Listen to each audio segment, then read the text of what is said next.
in Seattle Storm style. Please, everybody rise and clap them up here. Come on.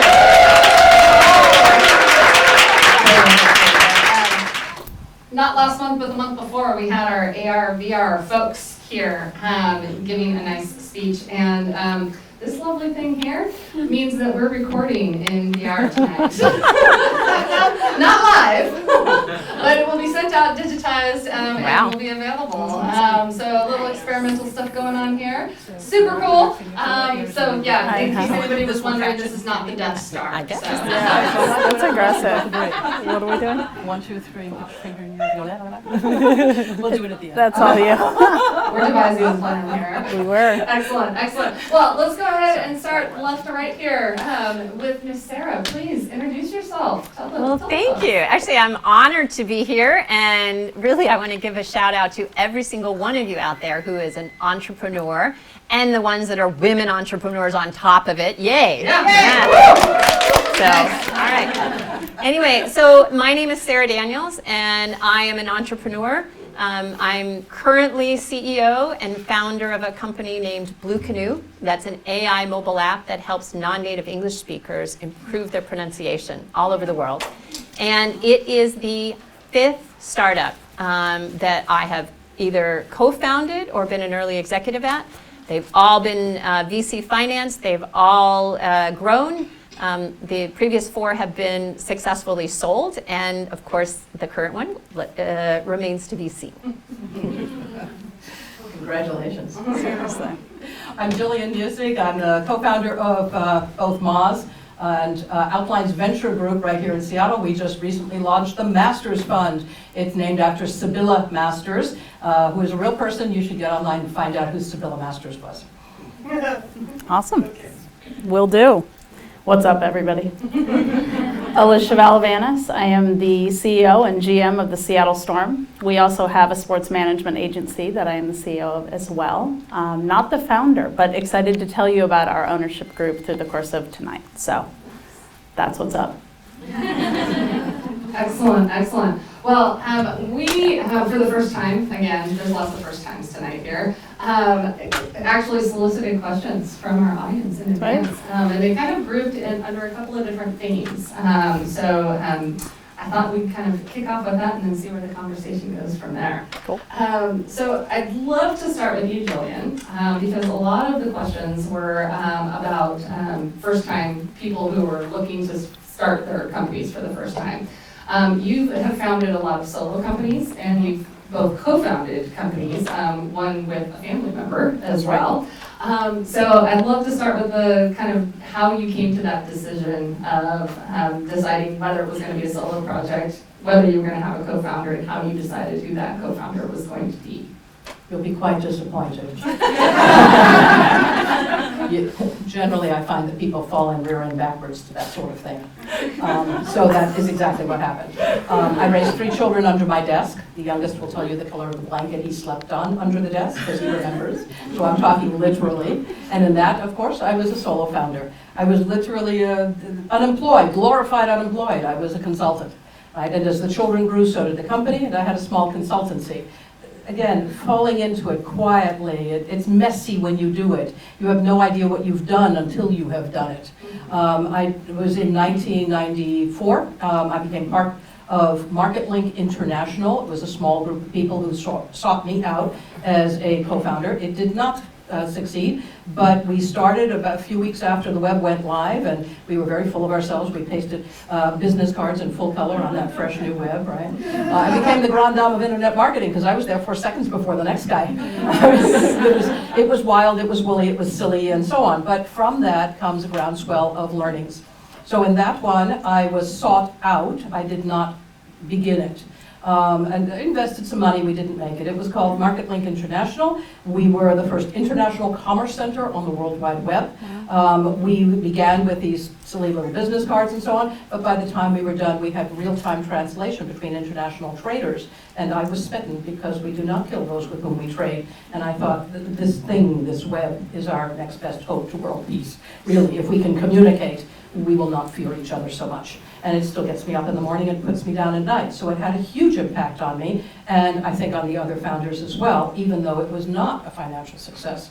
Raising capital was difficult. I had no idea how to do it at the time. I was not part of the capital raise group. And so there were young neophytes, trying to do this, and it didn't work. But many don't work.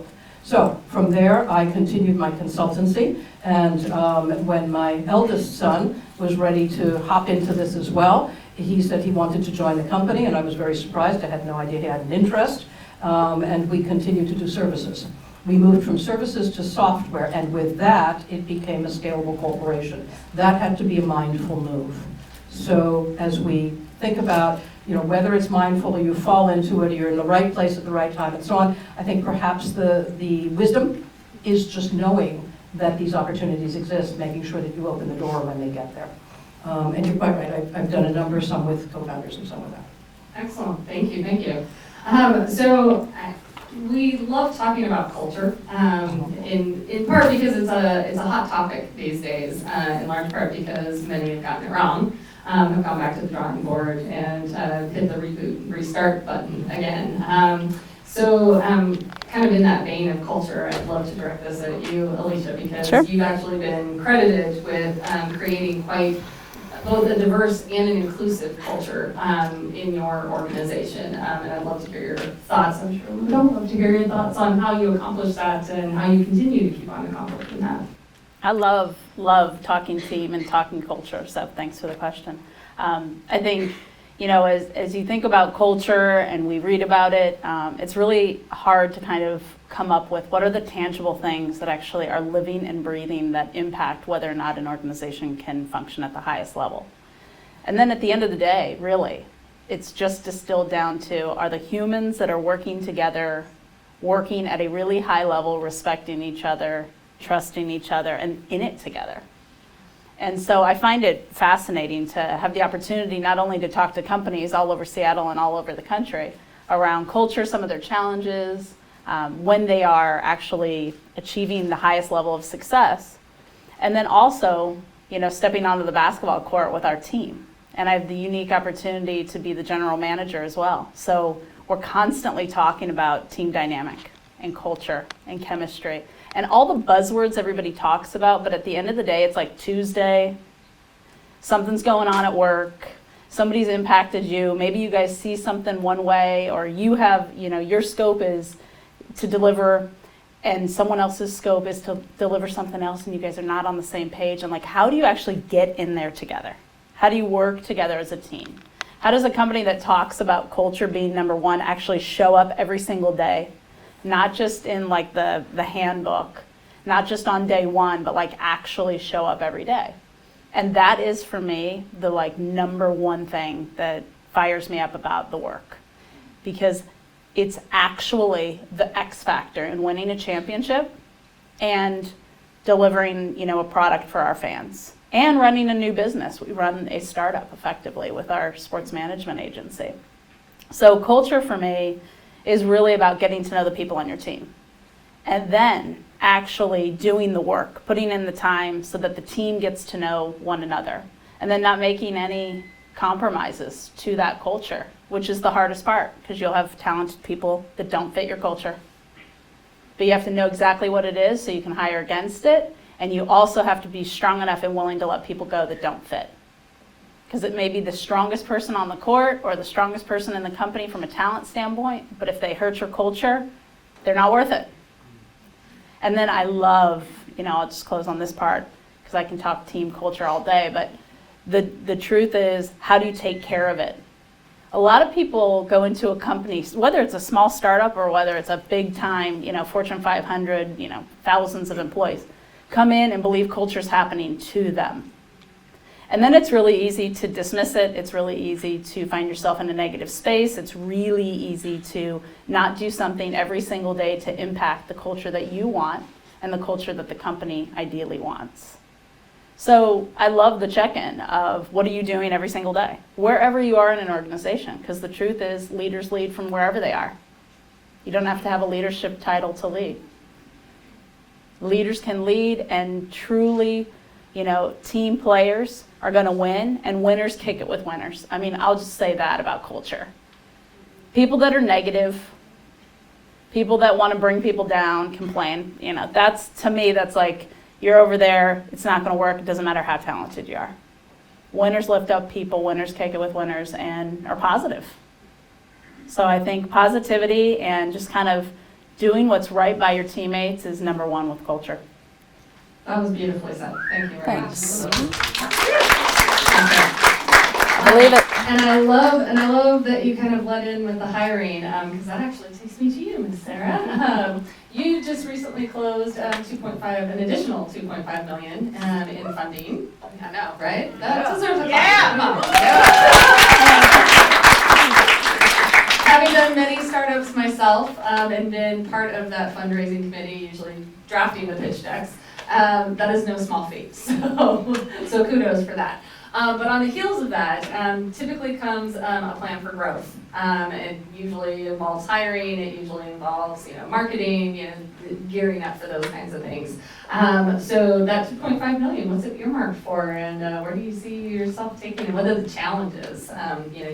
It's a big enough challenge to get it, but then once you have it, spending it, wisely is kind of challenge number 2. So if you wouldn't mind telling us about that, that'd be great. Absolutely. And one of my board members likes to tell me, you're always fundraising. Even if you just close something, you're always fundraising. But you're also always figuring out what is the smartest way to use that money, right? What is the smartest way to use it? Because as a small company, we have so many visions and dreams. I mean, I could talk for a long time about every new feature of the product I want to do, and every way I want to expand into different countries and sell the product faster and closer to our customers who are mostly international. And the trick is, I've learned, it's being smart about choosing what order to do things in. And if you do things in the right order, then if you get a few more things right, things are going well, and you actually live long enough to raise more money. And then you could do some of those other things. And if you choose wrong and you do some of the wrong things, you might not live that long. And I mean, and it's truly like that. So I say that around my company all the time. And let's make sure we're being smart. What should we do next? Of all the different things, what should we do next and why? And let's have a discussion about that. So for example, we are definitely increasing the size of the engineering team. Why? Well, because people are buying us because the product works. They're not buying us because we have a funny name, right? They're buying us because the product works, and we have ideas of how to make the product even better. So first up is, really helping that product with more engineers. The second thing, it turns out for us, is a lot of our early customers are in Japan. Okay, a lot of them are international, but Japan has, for a variety of reasons, been a hot spot for us. And by the way, do you guys know what it is we do? You want me to, yeah, okay. So I was in Tokyo just about 3 weeks ago. Fabulous city, great week, lots of interest there. And it turns out as you get to know the culture there more, and I have a great colleague on my team that helped me understand the culture there more, the companies there, they want to see you in person. They want you to meet, have a lot of meetings, and Zoom video calls are just not cutting it to move forward as fast as I want to move. And so it's really clear we've learned that in order to foster that, we're going to have to hire somebody pretty soon in Japan, okay? So I could give you more examples like that, but I'm trying to give you an idea of how do I think about how we do it, right? It's not just, oh, what's the formula? You raise money and you need to do these things. I try to look at my business and the opportunities we have right now and which ones of those are the smartest. So hopefully that was helpful. So. Yeah, no, thank you for that. I appreciate it. And just in case, from a perspective, I'm hoping that most of you read the bios, but Oren Etzioni, who was here at a Startup Grind talk not that long ago, actually gave kudos to Blue Canoe, actually citing it. Gosh, I'm probably going to screw it up exactly, the exact words, but effectively the use of AI for what he calls the greater good. And this is really helping people get that last kind of 10% of the way through an AI app with their English to sound like native speakers and be able to, particularly in the context that he used it, particularly within the context of developing countries, in which a lot of times working at a call center is the way through the middle class. And needs jobs. It's an important thing. So that's just one aspect of how their technology is used. So Thanks. yes, nice little plug there. and another kind of turnover from previous Startup Grind. So if you missed that, definitely come back for those. Actually, this one goes to you, Alisha. You have been credited with a lot of the success coming through your organization, so not just the Storm, as people may know you but as the management company itself, and you've grown through expansion. I would love if you could tell us a little bit about kind of how those came to be, what your vision was for that, and how you decided to go about that with that approach. Sure.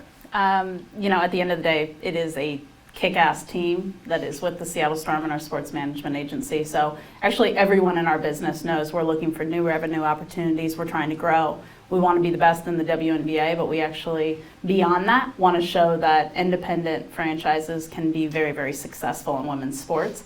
We know we need to lead from the front.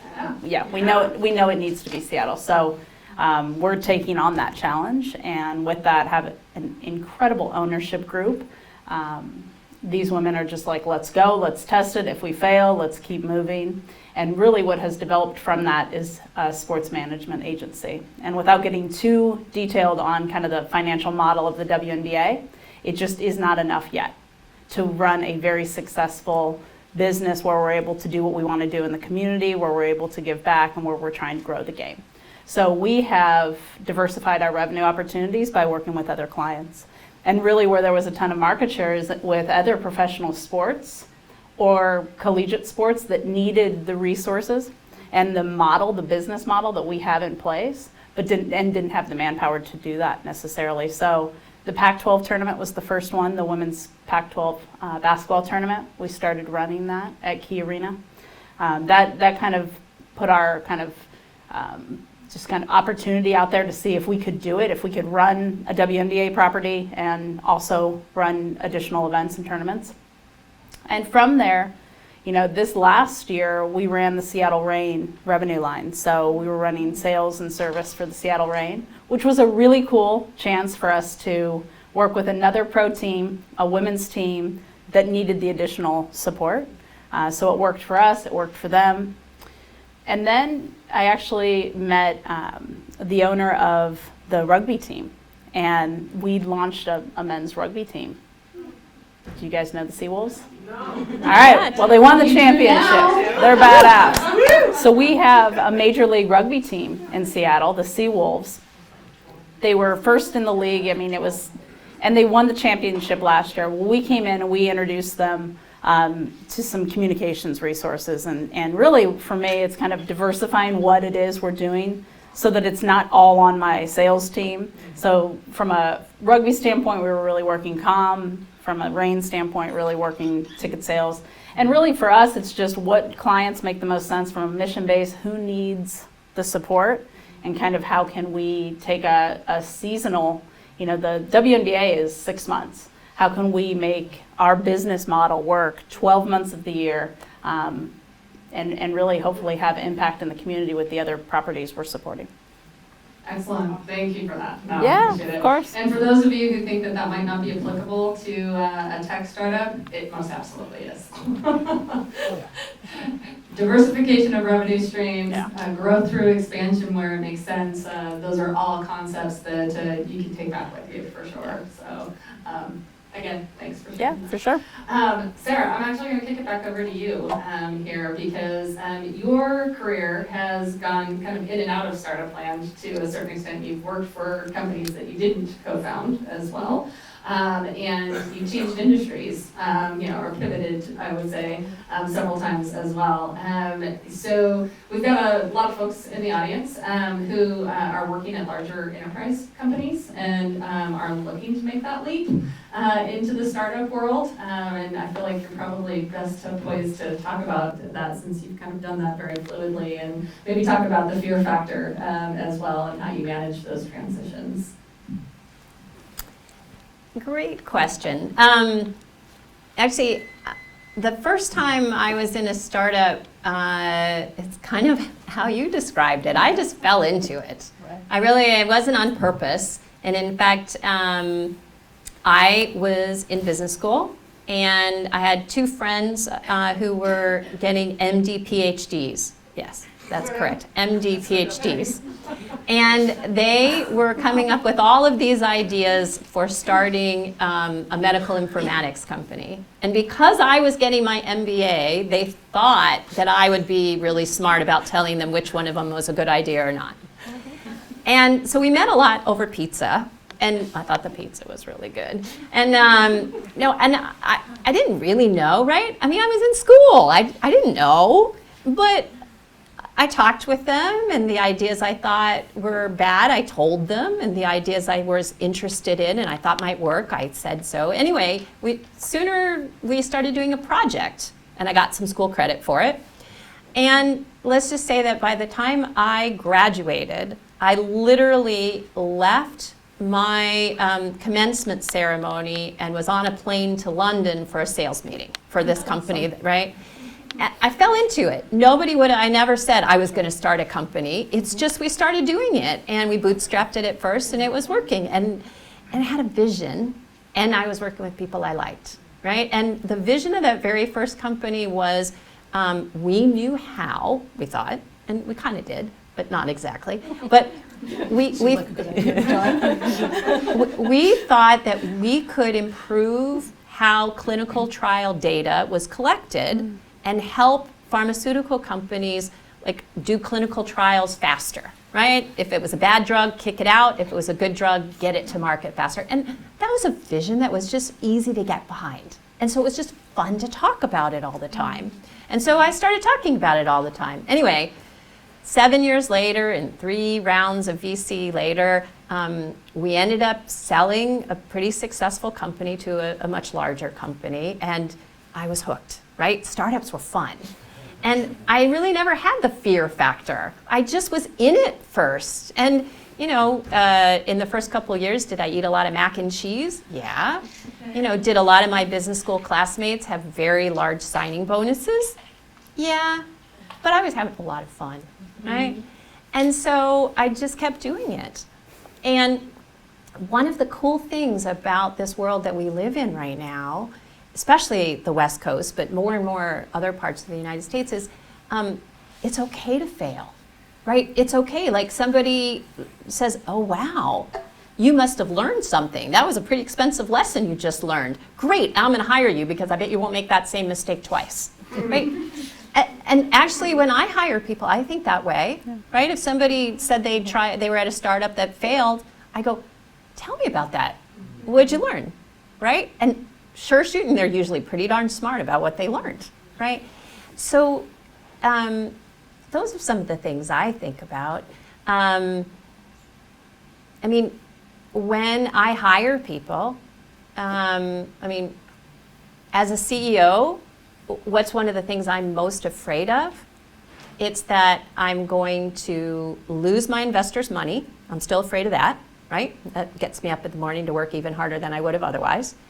And also, I would never want to make anyone's life worse, right? I need to make sure that if I hire somebody and the worst happens, which is that the startup fails, knock on wood, none of mine have yet, but maybe it's because I worry about it, that they would look me in the eye and they would say, my life is better now before I started working for you. I learned something, right? I had a good process over the time I was, I have new skills, new leadership, I have more confidence, something than when I started with you.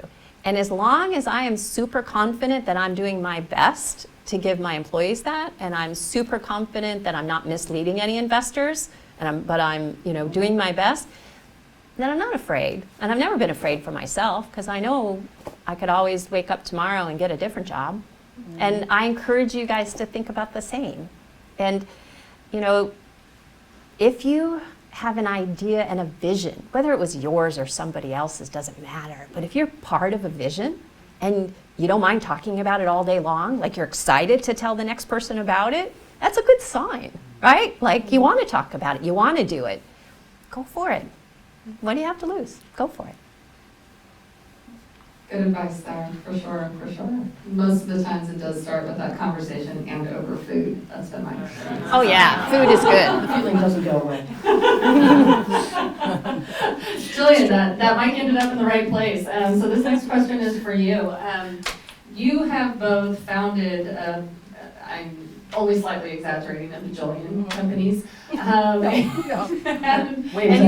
you sit on the board of many companies. No, that's true. Again, I'm going to do a shameless plug here because one of those companies is soared. And we're having a cannabis tech talk next month on the 25th. Successful exit people. Yes, merged with Dauntless, and we will have representation. Jerry Tidwell from Dauntless will be here as well. So nice little tie back there. So back to the question for you. So you've done all of that, and you've done that for many, many years, and you've done it as a woman. Yes. How do you feel like, what kind of challenges do you think that you have had, versus maybe your male counterparts, kind of functioning in both of those roles, both raising money as a founder, on boards? I would love to hear your experience. Okay, so my business partner, Ann Kennedy, is here as well. And Right. So we run Outlines Venture Group from both sides of the country, and we launched the Masters Fund from both sides. Both of us grew up at a time when it was difficult to build scalable corporations. I was in software, and was to services as I was to software in the world of search. So we got together afterwards and mindfully put together a company. But as we built, I think we would both agree that, we were often the only woman in the room. I think that it was commonplace then, it is less commonplace now, but we certainly thought it was going to be easier for women to engage in business, both entrepreneurship and inside major corporations than it is today, which is the reason, of course, we launched the fund, because we're really tired of the 2%. Yeah, tell me about it. It's got to go. So what you're really asking is how, not so much what was the journey, but what do we look at today, and what can you look forward to? So I do see that there are signs that there's cracking in this armor, if you will. There is certainly a lack of diversity in entrepreneurship. There is more diversity in this room and for entrepreneurship than I have seen in a long time. I see, let's see, 1, 2, 3, 4, at least 5 women of color, maybe 6. That's pretty sad for me to say that and say at the same time that this is more diversity than I usually see. Okay, and again, there may be even more of you, but I'm just kind of taking the quick look through the audience here. Nevertheless, we see that there's a lack of diversity, both gender diversity, age diversity, and ethnic as well as racial, and even location diversity. So the fact that we're meeting here today and that we had to say no to 3 other events for tonight only, and then there's 6 more before the end of the week and so on, this is not the case when you're in other parts of the country. And so people will gravitate to the cities to make these things happen. And so you will find that people here come from all over the place, and that's of some interest as well. As we look at the role of women and how we fill those roles, I see that there's more opportunity for these things. I served on a number of boards before I went to this class, but I went to a class where Kate Gardles from the University of Washington taught a Women on Public Boards class.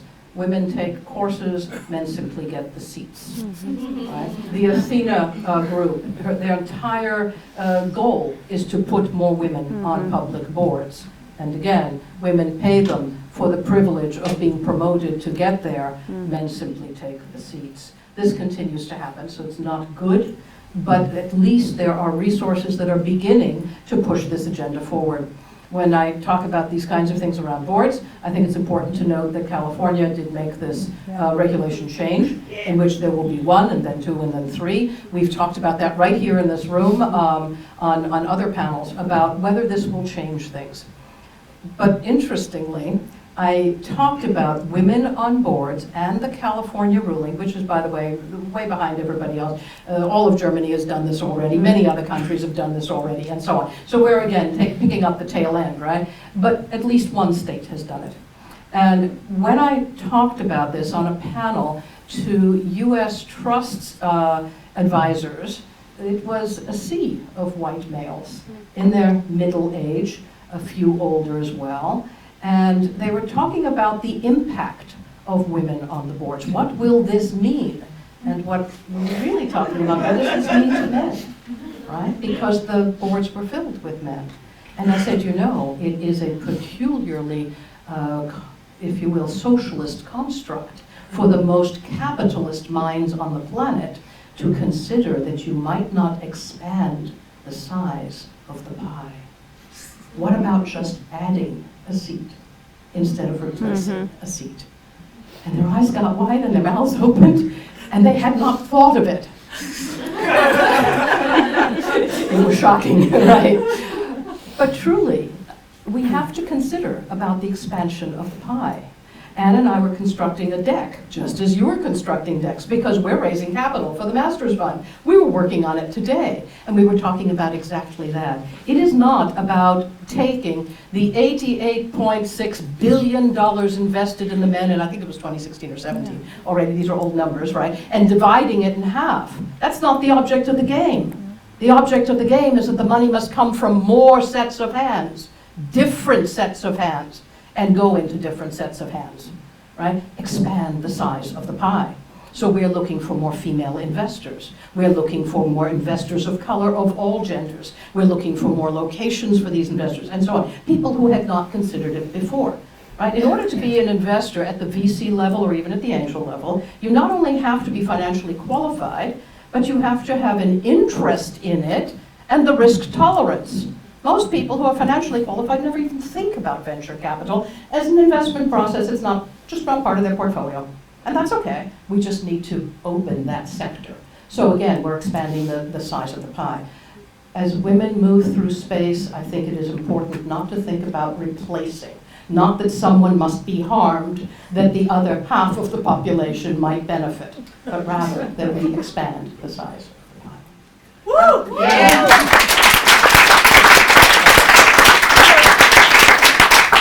That was incredibly eloquent. Thank you for that. Much appreciated. It actually is a great lead-in to another question that was also preceded as well, that really focused around, do we think that women as a whole can continue to work within the construct, or that a lot of the change is going to need to come from us forming our own companies and doing it a different way? No. Was that clear enough? Yeah. No, the current construct isn't going to hold, but I'll let somebody else answer that. Would either of you like to pick that up and run with it? Go for it. I'll weigh in. I mean, I think it's clear. I mean, we need to both invade and change the current construct, but we are not going to stay coloring within the lines, right? We absolutely have to create new ways of thinking, new forms. I mean, I'm not being very eloquent, but it's just so clear. The world is ours to continue to evolve, and it will be a better place. I'd love for Alisha to take that too. I think that's worth. Yeah, I mean, I think we need to kind of reset, and obviously everything that we're talking about here, growing the pie and growing the game, so to speak. But I also think we just need to really take a minute and think about who we are as individuals, because that's how you're going to add value. That is how you're going to add value. No, I love the conversation around women and how we need to disrupt kind of the social construct and the workplace and really kind of how things have been set up, because we know they aren't necessarily set up for women. So we need to get in there, we need to disrupt it in such a way that we can show that there can be additional return, top line and bottom line, for every kind of company and every kind of industry, if we actually highlight and kind of amplify the strengths of women. So we absolutely need to do that. I also love to just talk about our individuality. At times we do talk about some of the kind of, whether it's women or men, and we talk about the differences, but as humans, we are also different. And if we focus on our individual strengths and double down on those strengths, then our companies are going to thrive. We're going to be able to reach our purpose and our value, and the companies that we're a part of, the teams we're a part of, are going to win. And some of that has to be that you're willing to step in and say, look, as a woman or as a mother, or these are some of my goals that don't fit in this construct. We have to have the conversation around changing some of that. But we also have to have the conversation around changing that every single business model has to have space for individuality and strength and your own creativity, your passion, and who you are.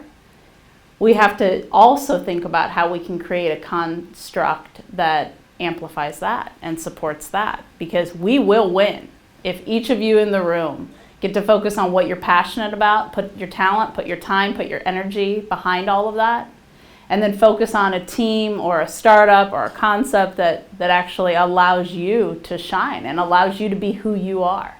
But I definitely agree. There is no question that we need a new playbook. And we've got to be bold in that, and also team players in that.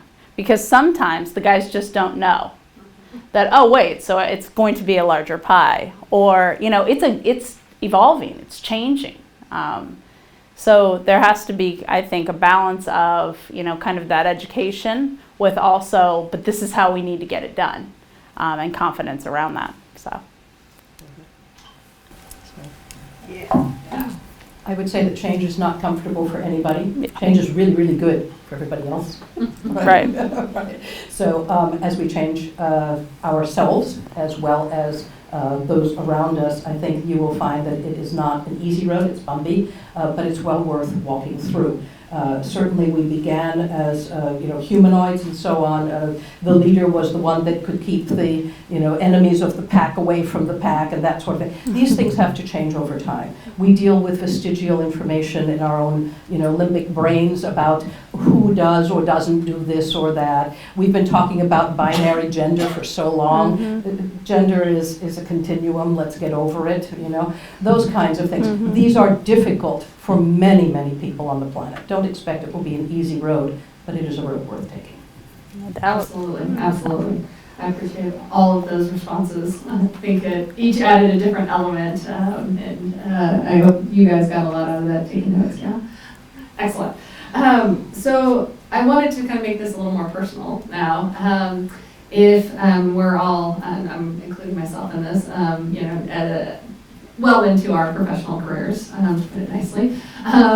With hindsight being 20/20, and again, this would be like for all of you, what one, maybe two lessons do you wish that you had learned sooner than you actually learned it, that you feel like might have made a difference in kind of the decisions that you made, the companies that you started, the outcomes of it, anything along those lines, that you would really want to impart sure. to young budding entrepreneurs?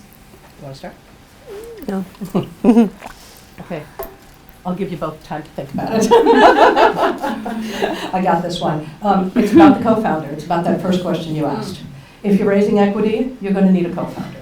I talk an awful lot all over town, and anybody who's seen me before has heard it before. I talk about wizards and executors. The wizard is the idea person, often a technologist, but not always. Only with that company would be that would be so. But the executor literally executes on the ideas of a wizard and builds a company around them. As an investor, either at the angel level or now is moving to VC, if I don't see a wizard as well as an executor, I run, don't walk. Okay? If you have a wizard or you have 5 wizards, you still have a product. If you have an executor, you have a shot at building a company. So if you're going to go after venture capital, you better present them with a very fine executor. Okay? The most famous would be Zuckerberg and Sandberg. Right? You can see that in almost any company around. Right? Make sure that there's gender diversity at the leadership team, because the statistics are out, and they've been out for 15 years worth of codified information now. The funds are reporting the most successful, in other words, the highest ROI to investors, and that's what they have to focus on, for venture capital funds are gender diverse teams. All right? No women on the team, we do not fund at the Masters Fund.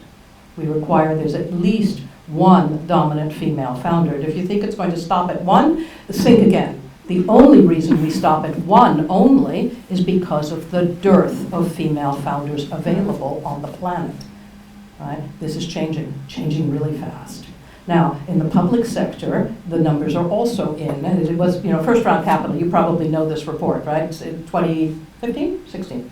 Can't remember, 2015, I think. It was the 10-year report of first round capital that said the women founders, the women-only teams, in other words, right? They returned 63% higher ROI. This is not a rounding figure, people, right? So then you think, okay, well, if it's a moonshot for men to achieve these things, then it's, an order of magnitude more difficult for the women. Of course, the women will be outliers. That's the only reason they're returning higher ROI.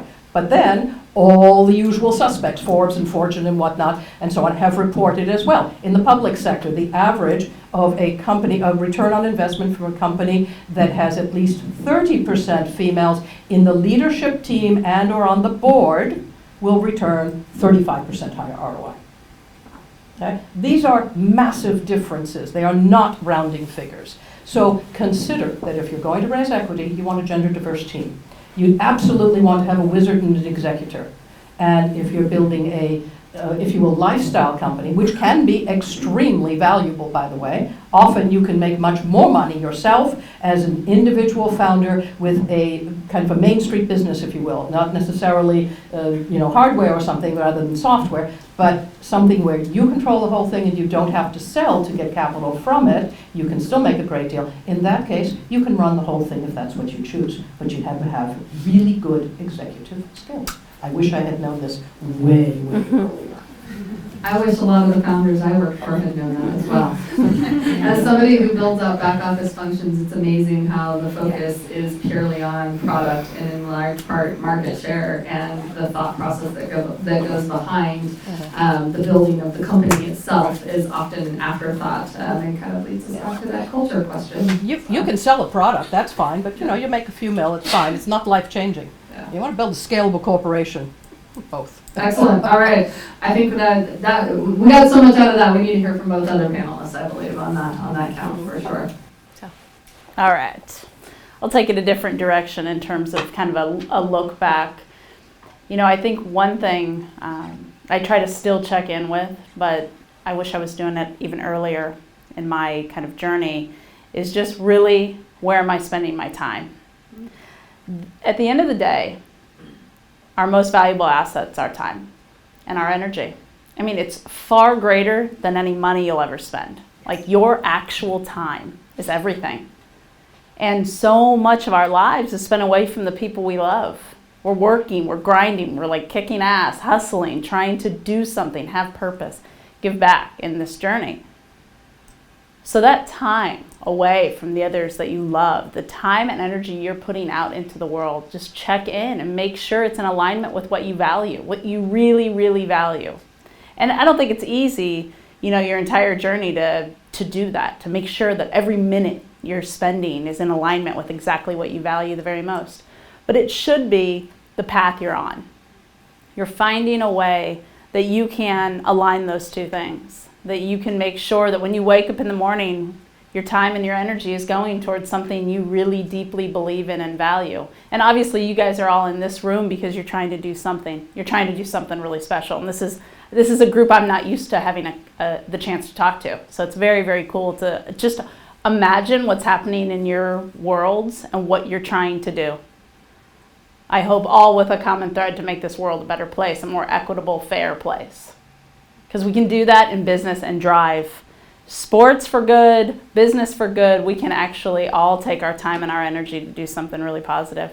But I guess looking back, I think about that. And the one just story on that note is I have an identical twin sister. And we played college basketball together. We started our masters together. We were on the exact same track. But long before me, she figured this out. We were just about to get our master's degree. I mean, just a month away from like graduation, she walked into our apartment, like the living room. We were just hanging out. It was like a random Tuesday, and she's like, "You know what? I think I'm gonna go." I'm like, where are you going, twin? She's like, "Shanghai." She ended up going. She was teaching there. She then went to Antigua, Guatemala, started a nonprofit for indigenous women there. To most were coffee bean farmers, to just get them another quarter per pound of coffee. So we're in our early 20s, and she, forget the diploma, she didn't care about that. She already knew that like every single minute mattered and had to be in alignment with something. It took me a little bit longer. I'm a bit more type A than my twin, although I'm baby B. And so I was like, you know, going through my list and making sure I had everything buttoned up. But just check in every day. Your time is what's up. And you have so much you can do with your time and your energy, regardless of money. I believe it. Actually, I think that's really well said and very profound. So a lot of things were going through my mind in terms of, you know, all of the mistakes that I've made. Whew, a lot of them. And a lot of things that I think I'm a little bit smarter about now than I was before, and if I could go back and help myself, I would. Certainly one of them is doing something that has a higher purpose. You know, some of my earlier startups, I always had really a lot of fun doing them, but when I think about them now, like there was one that was in network security, and we had invented a better way to make your data secure. And at the time, if you'd asked me, I had a passionate speech about how it was really, and now I'd be like, yeah, let somebody else do that. You know, I'll use it, but somebody else do that. But for me, you know, giving somebody the tools of spoken English to make their life better, to help them get the job they want, to help them achieve what they want to do, that scratches an itch that is meaningful to me. So part of it is that. Another part of it is about 6 years ago, I was going to some parent ed classes for one of my kids. I have 2 teenage boys. And oh my gosh, they teach me a lot all the time. And I was going to a parent ed class, and they were teaching us mindfulness. And I was kind of like, mindfulness? I'm not quite sure if I know what this is. Is this that one of those yoga things? I don't know if I have time for that, you know? And it turned out I really did have time for that. And it turned out I really thought, this is amazing. Not only did mindfulness, who here has done any mindfulness? Oh my gosh, so see, I was like, I'm one of the last ones on the planet to have figured it out, right? But thank God for kids, because then I kind of did, and I'm still working on it. But mindfulness of just trying to grab that little space between my impulse to do something and my ability to think about it. And to think about where am I spending my time is a good one. But to think about it of, that person who's working for me just said that, and where are they coming from? What could I say right now that would help them be their best self and achieve how can I empower them? How can I get out of their way? How can I do this? How can I be a better leader? How can I, how can I reach that investor? He looks a little bit bored, or she looks a little bit bored. How do I reach them with a story? I mean, just this ability to be more mindful about how my actions, my words, my time is affecting folks, whether they're my customers or my employees or my kids or my husband. I think mindfulness is an amazing tool, and I certainly wish that I had started on the journey of trying to be more mindful earlier, because I don't believe it's a journey that one ever succeeds at, right? I just believe you're just gonna keep working at it, and the sooner you start working at it, the more I think you're gonna be able to bring your best self to whatever it is you're doing and achieve that better. And so that's what I'll give you. Awesome, awesome. Well, that's all of my questions, but I wanted to open it up, maybe the last 10 minutes here to the floor to see if there's anything that we didn't cover today that you have this burning need to know from any of these three ladies. Yes, ma'am. Me, right? Yep. Okay. Well, my question is going to be directed to Alisha, but feel free to jump in if you feel like I have no idea how to put it together, but for me, and I'm not a founder, I don't have a startup or anything. I have a vision, but there's a lot of things to fill out in between. Right. And to me, this is all esoteric. I'm like, oh, this is someone who's passionate about, say, tech or putting together companies and so on. She has a passion and she's there, and it just looks like something you can't reach easily. Or maybe I feel like you had to be confident before, you had to be strong, you had to have all these things to be there. So my question to you is, who are you? How did you get to where you are today? And were you like that before, or is it something that you, like a mindset, values that you had and that you pursue? And I'd say, how do you see yourself evolving? Because you're here right now, but are you trying to keep growing? Is there things that you're trying to do better? Yeah. Awesome. A big question. I will start with this. There is so much noise coming at you right now, telling you who to be, how you're going to win, how you're going to get the seat on the board, how you're going to be the next kick-ass VC, how you're going to win this game.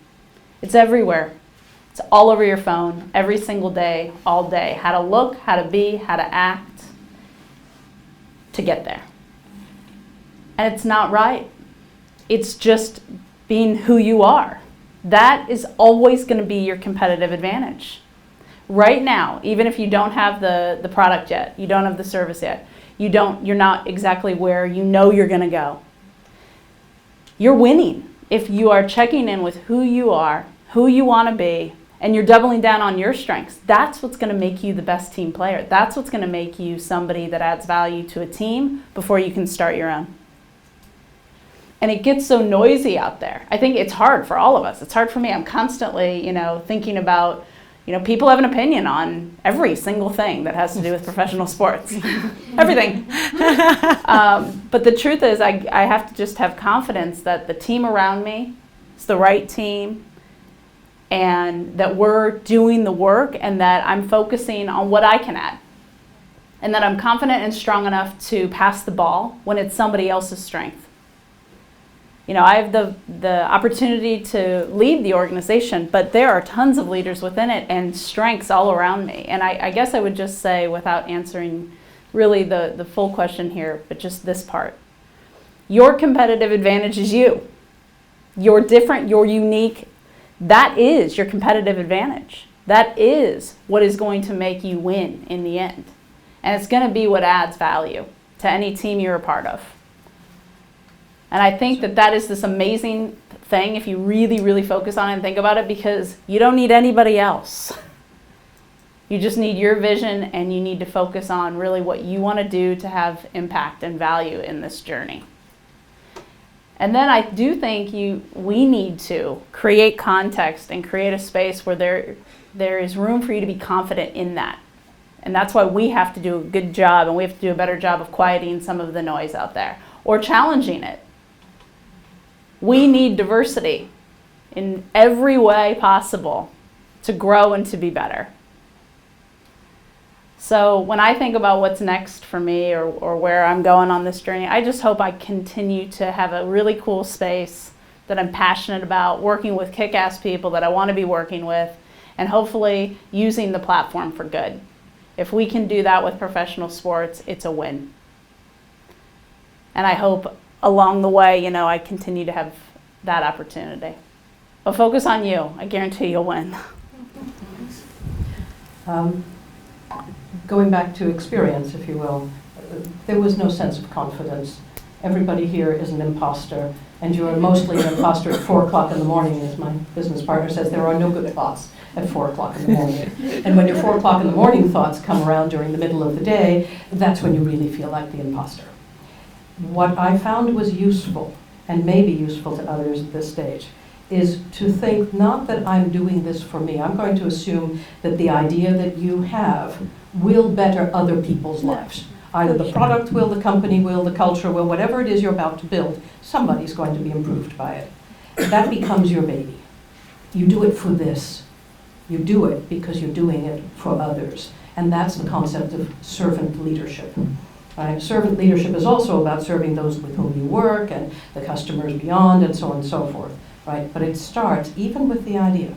Serve your idea. Don't let it die. It's not about you. It's about that thing. Might help you get a little more confident to get out there and pull your claws out and make sure it happens for that thing. Excellent. Yes.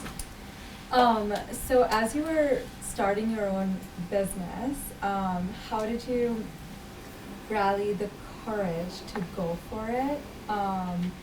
And two, like as you're thinking about executing, on your business and driving that demand, what has been your approach? Has it been to fill a demand that exists, or to create a demand for something that doesn't exist?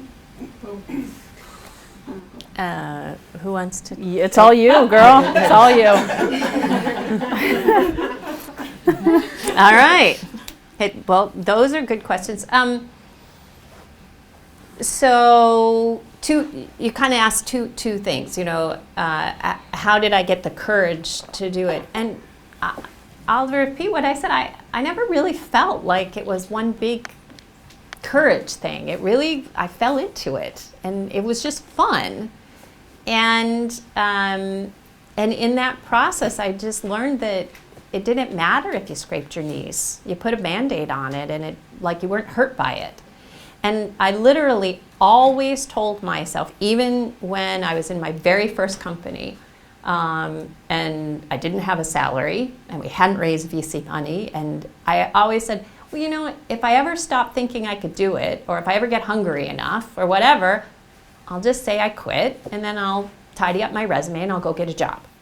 And so I always just sort of thought, and okay, maybe I was fooling myself that I would get a job, but I lived under that thing. I was always like, well, if I don't feel like doing this one day, I'll just go get a job. And that made me go, well, sure, what do I have to lose? Let me just keep trying.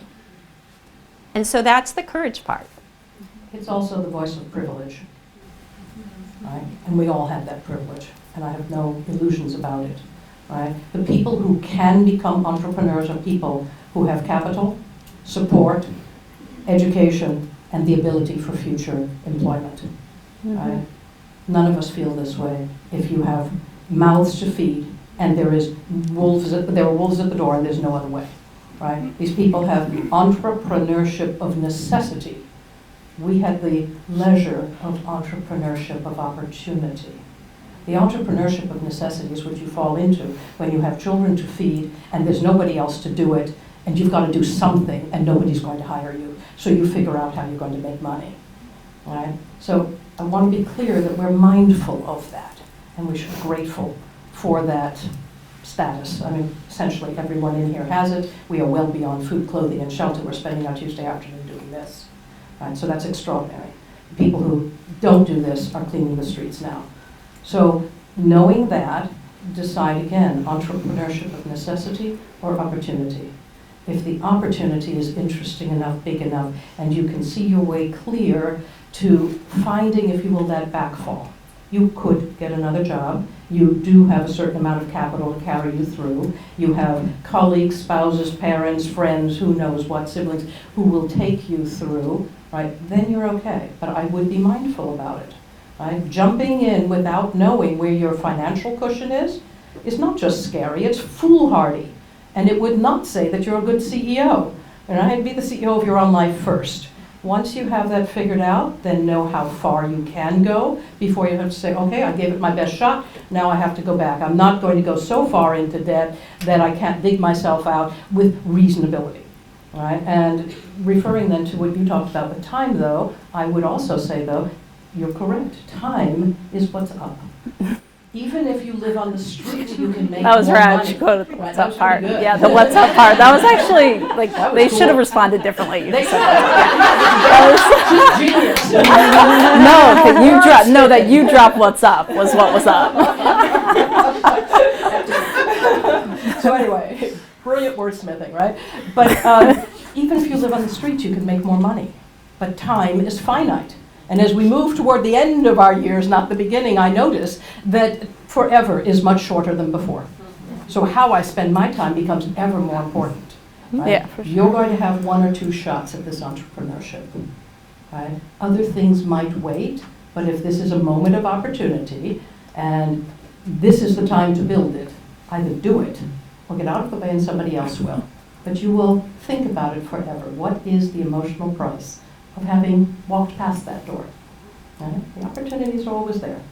Okay. All that said, if you have a spouse, a mate, or et cetera, have this conversation first. How much will we risk?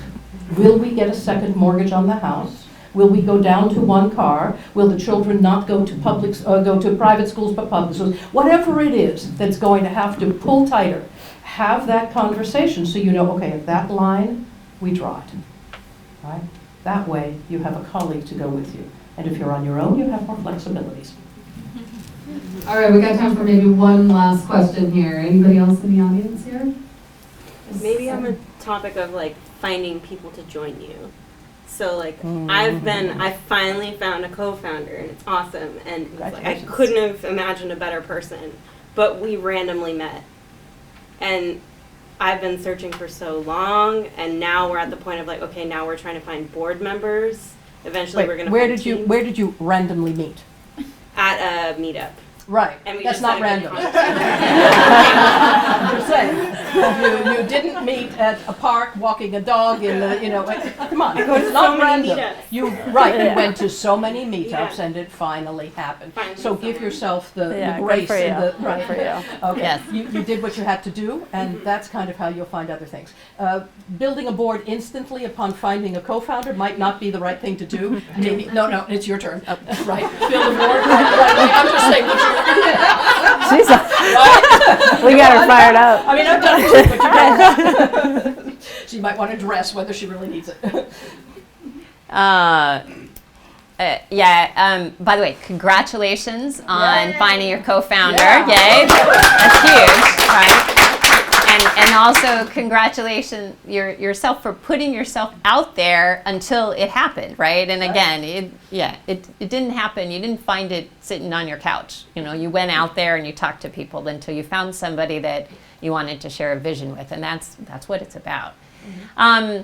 So I'm curious, what made you say what made you ask about a board? It seems like you might need other things before a board, but I want to know what's going on in your mind. Trying to find advisors and people to kind of guide us in the industry, people who have been there before us. I've been trying to find a mentor for a very long time, and there's people who have filled some roles. I don't think there's anyone who can like fill every need, but just like people to go to for help, because we haven't. I'm still very young. My co-founder has had 1 startup, and it was successful, but like that's the experience we have. Got it, I think. So first of all, I would advise you not to underestimate how much you know and how much your co-founder knows and how much just going out and trying some things and noticing what works and what doesn't is good, right? Mm-hmm. Don't wait for perfect knowledge. Just go out there and iterate. And I actually think in the startup world that sometimes whoever is thoughtfully iterates in a better way, meaning, I wonder how this works. Let me do this experiment, and then I'll notice how it worked, and then I will have learned, right? That's iterating thoughtfully. I think sometimes whoever iterates thoughtfully better wins, right? Because it's very few things that you could just think about and go, I know, and you go do it and it's perfect. In fact, that's really never happened to me. So Maybe testing, it's a thing. you know, so iterate. So don't wait. Go and start doing it. And then, in terms of, it sounds like you're looking for some smart people to bounce some ideas off of. Those are all over the place. And I typically find that I don't look necessarily for generalists. I look for somebody who's done something. Like, for example, in my current business, it's really clear that if you run a call center, what we have might be interesting. So I looked around and I found somebody who's like an expert in call centers. Hey, I need, and we talked and, had coffee, and eventually that one progressed till actually he's now on my advisory board. But a lot of times they don't progress that far. But I still had a good coffee and I maybe learned a couple tidbits, right? And when you're passionate about something and you're doing something, and then you find somebody who's an expert in that thing, oh my gosh, so many people just blossom. They're like, you want to know about this thing that I'm an expert in that most people don't want to know about? You want to have coffee with me and talk about that? Let's do it, right? It's really, and so I wouldn't think about it as this scary big formal, I need a board. No, just approach it. I want to find some people that know a little bit about this thing I'm about ready to do or that I'm doing, and will iterate with me, even over a cup of coffee or more. And I know that you'll find them. Excellent. And I think that we're all dying to know which of the two of you is the wizard versus the executor. Yeah, I was going to say, he's the executor, I'm the wizard. There we go. Winning combo, winning combo. Well, this brings us to the end, although I'm going to ask our panelists to indulge us just one last time. Recruiting bandwidth, and Jenny has actually given us some door prizes, and we would love if, we're going to do some name drawing, and we would love if each of you would be the giver of that gift, because I think it will be more meaningful. So hold on 1 second, let me go grab. And if y'all want to go to a Storm game, hit me up. Tickets on me. All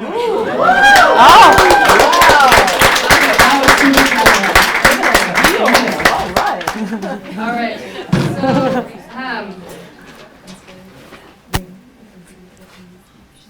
So Sarah, I'm going to ask you to get that one out, Alisha, and Gillian. Go ahead and take a look so you can see what you're giving out there.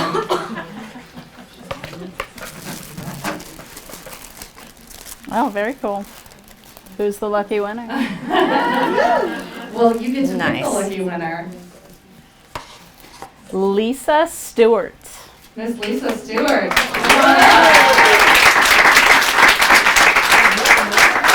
You have one of my favorite last names. Brianna Stewart is not bad. It's our best player. Yeah. That's from her. So Yeah. it's necklace that says That woman courage over is there. contagious, and I think that that's appropriate. It is. It's very cool.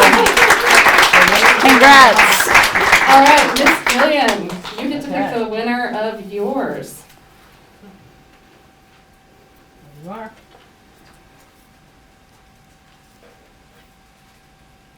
This show, I probably have butchered the name, haven't I? Jao? Is that right? Z-H-A-O. Jao. Tell us what the correct pronunciation is. It's Jingsong Zhao. Jingsong. Nice. Jiao. There we go. Congrats on your win. Congrats. Thank you, Jingsong. And Sarah, you get to pick the winner of yours. Oh, and I think I forgot to say what that one was. It was be the person. Right, be the person you needed when you were young. Oh, that's cool. That's cool. And Miss Sarah. All right. Ivelisse Kaplan Hire. Yay? Did I say it right?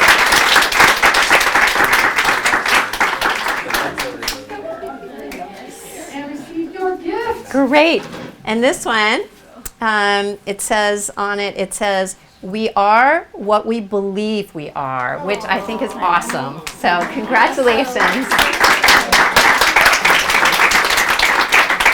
All Well, those were our 3 prizes. We're going to go ahead and let our panelists go, but thank you so much, ladies. Yeah, thanks for having tonight. us. It was, Thank you.